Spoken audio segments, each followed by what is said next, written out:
Welcome to Madison Health's postpartum discharge instruction video.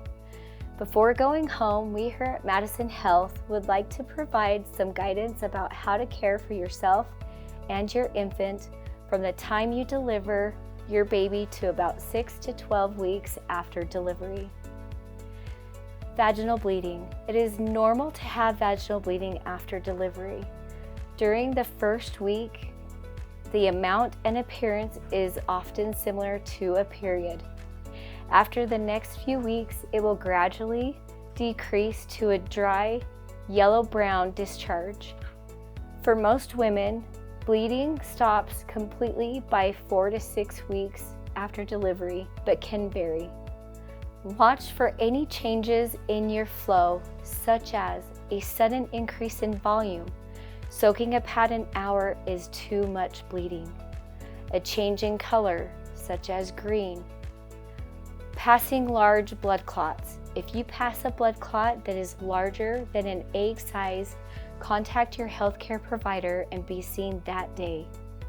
Uterine cramping is a normal thing, especially while breastfeeding. Motrin, other known as ibuprofen, is the medication of choice to help with cramping. This is the uterus getting back down to its normal size. You may experience stronger cramping if you have had other deliveries. Keep the perineal area clean and dry. Use medicated pads and pain-relieving sprays and creams as directed. If you have had an episiotomy or tear and/or C-section, check the area for signs of infection until you are healed. Check for redness, swelling, pain, fluid or blood coming from the cut or tear, warmth, pus, or bad smell. Use your peri bottle instead of wiping to clean the perineum area after you use the bathroom. Pat the area dry. To relieve pain caused by an episiotomy, a tear, or hemorrhoids, take a warm sitz bath 2 to 3 times a day. In a sitz bath, the warm water should only come up to your hips. Lactation will cover breast care. During breastfeeding, you may have uterine contractions every time you breastfeed for up to several weeks after delivery. This helps your uterus return to its normal size.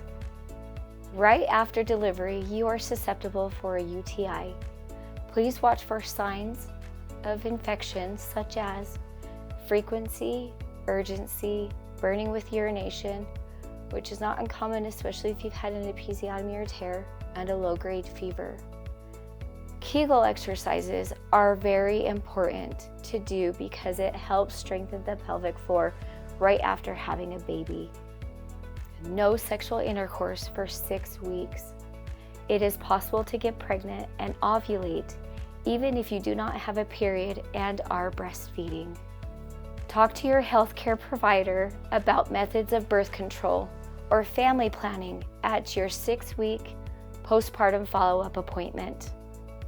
Take over-the-counter prescription medications and stool softeners to help ease bowel movements as told by your healthcare provider. Review all previous and current prescriptions to check for possible transfer into breast milk. Risks of taking prescription opioids. Anyone who takes opioids can be at risk for addiction, accidental overdose, or death. Chances of opioid overdose increase when opioids are taken alone, mixed with other substances, taken in larger amounts, and are restarted at the same dose after taking a break from using them. Ways to use opioids safely. Keep your provider informed. Inform them of any history of substance abuse. All patients treated with opioids for pain require careful monitoring by their healthcare provider for signs of misuse and addiction and determine when meds are no longer needed. Follow directions carefully. Opioids may result in side effects, which includes drowsiness, constipation, and depressed breathing, depending on the amount taken. Take the lowest dose needed to control your pain and never more than prescribed. Reduce the risk of drug interactions.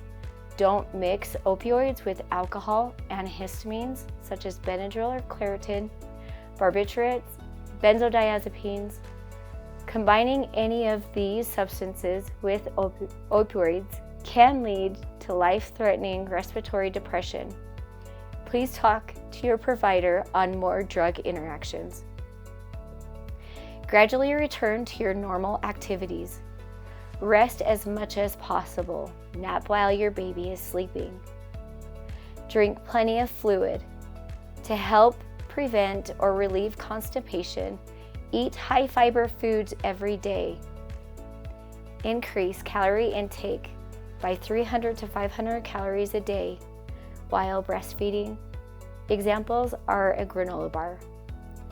Baby blues are a normal thing right after delivery. You had a sudden release of hormones, and while your body adjusts and tries to regulate, you may have some extreme blues where you are crying, and you may have some extreme highs.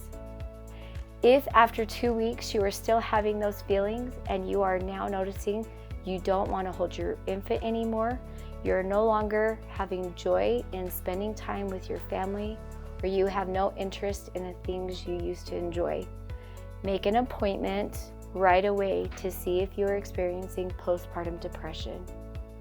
If your infant is crying and you have gone through the cry plan that your nurse will provide to you, place your infant in a safe place in a separate room for 15 minutes and let your infant cry it out. This allows for a reset and allows you to breathe through a stressful time. It provides that time out that you may need. After 15 minutes, get your infant and try the cry plan again. When to seek medical care? A 911 call would be pain in your chest, obstruction in your breathing or shortness of breath, seizures, thoughts of harming yourself or others. When to be seen by the provider that day? If you notice your leg is red, swollen, painful, and hot to the touch, these could be signs of a blood clot. Before placing your infant into the tub, make sure you check the water with your wrist that is the closest to your baby's skin. Make sure that you do not place your baby alone on a couch or a chair. Avoid latex and balloons. Balloons are a choking hazard. Make sure to place all firearms in a safe. No co-sleeping with your infant. Make sure your smoke and carbon monoxide detectors have their batteries and are placed properly. If you have pets, make sure to introduce your baby slowly to them. Make sure to schedule all of your follow-up appointments. Everyone should have a 6-week postpartum follow-up. Your provider may want an earlier appointment, but keep your 6-week follow-up. Thank you for choosing Madison Health for your hospital needs.